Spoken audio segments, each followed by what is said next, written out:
Welcome back, everybody. Our next guest is someone who has been so active in the public sphere, especially if it pertains to the very necessary protection of our next generation. From CRT and curriculum fights to now the sweeping transgenderism efforts that the political left is trying to push on our children. She is Tamra Farah. She's a senior advisor of strategic partnerships at FreedomWorks, and she joins us right now. Tamra, it's great to have you back on the show. Great to be with both of you. Thanks for having me.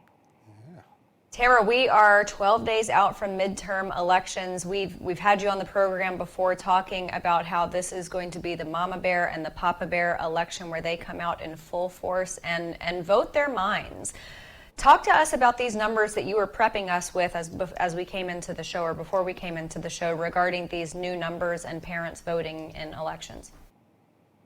Absolutely. I mean, I have some stories to share, but we have to cue them up with the data. It is mind-blowing, actually, what's happening. The National Parents Union Parent Voice Survey found that 62% of parents said they are very concerned about the ability of schools to provide a quality education for children and quality instruction, given all the, I'm assuming it's because there's a lot of time being spent on woke cultural issues.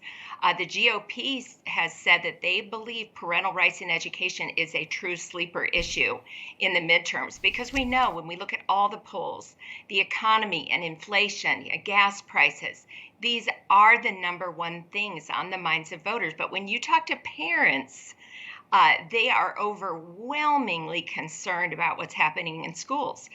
They also found that 82% of parents are very or extremely likely to vote in the election. And this is a reflection of their desire for change, according to the pollsters. So we do have this definite sleeper element. It's no surprise that parents are specifically concerned about age-appropriate schooling. The Heritage Foundation did a poll in battleground states that revealed that. So again, this whole sleeper element right below the surface of the problems of the economy has to do with education.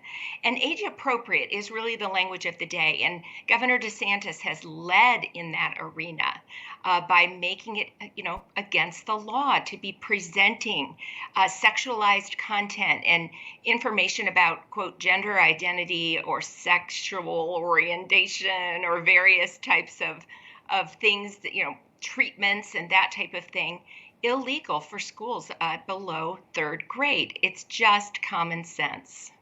Yeah, it is. And the last year of awakening of parents and their injection into the system as candidates, as activists, as just going to school board meetings and trying to get what's going on with my child is so impressive. When you step back next year, I want to ask about, there's been a lot of focus on K through 12, but higher education and colleges are the second breeding ground for these sort of theories. Do you see any experiments going on now that might be a model for states in the future to tackle that issue? I'm sorry. Yes, to tackle this issue, even on college campuses, you're saying. Yes. Well, I think the fact that in K through 12, kids are going through this literally trauma. I believe kids are being traumatized in K through 12 schools. They are the future students for our universities and our colleges. And, it's interesting because the left is trying to really, talk about the whole child and social emotional learning and how important it is to watch over children's mental health. When I would say, and I would love to see a study done on this, that what they are, bringing into schools regarding asking kids what pronouns they want to use, asking kids if they want to be a different gender, if they want to change their clothes in the gender-affirming closet, all of this without talking to parents, I believe that can be traumatizing, and that can cause confusion, that can even lead to depression. And we see that these are not the topics that prepare children for school. So regarding college, we know that scores are plummeting when it comes to kids graduating. Their reading levels, their math levels are lower than they've been in 30 years. And that does not bode well for kids getting into college. ACT scores were the lowest in about a few decades. That data was just released. So what's happening in K through 12, I think, at this stage, is setting kids up for future failure not success. And that is not the American way. Yeah, I mean, you look at the statistics across other countries of what age and what grade they are teaching things like trigonometry and chemistry, and they are way ahead of us. It's so concerning. I wanted to ask you about this interview that we saw with President Joe Biden, this transgender individual, Dylan Mulvaney, who went to the White House and interviewed him, sat down with him, and then this person posted a TikTok video talking about how Americans need to become comfortable with women having bulges in their pants. What is happening, and how badly? I just want to get a prediction from you on what's going to happen in a couple weeks as far as the control of the House and Senate. I would venture to say that the left has overplayed their hand at this stage. They clearly have this strong agenda. It is rooted in Marxism, and those that came over, John Dewey, Thorndike in the early 1900s, all of this history is traceable.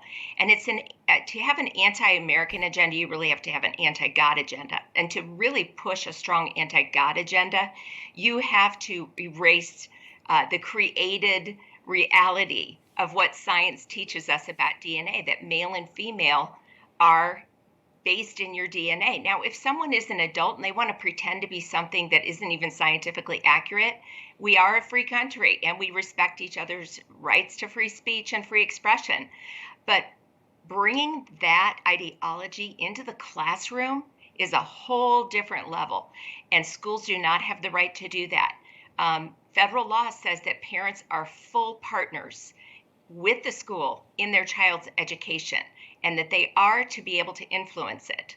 And so this nonsense that somehow parents don't have rights in the school to influence things or determine what their kids can opt out of is just wrong. They do have that. So anyway, all that to say, I believe that's where we're at. I do think these polls could allude to the fact that I believe they are overplaying their hand and pushing way too fast and way too far with this agenda. Yeah, I think you're absolutely spot on. Way too fast and way too far for your normal, everyday, average American. Tamra, thank you so much.